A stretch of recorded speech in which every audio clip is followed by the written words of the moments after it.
okay, or on pre-composted things. This would, the black that we see here, right? The color differentiation between the fresh and the black, that's the microorganisms that are proliferating, eating this.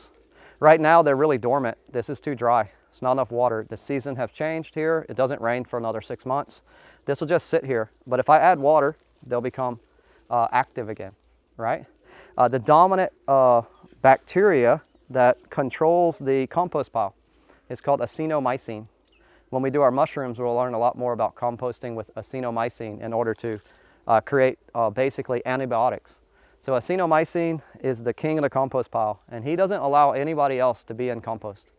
So when he's active and he's creating his the compost pile, he doesn't let molds, yeast, things like this, algae, they can't proliferate in the pile because he creates an antibiotic.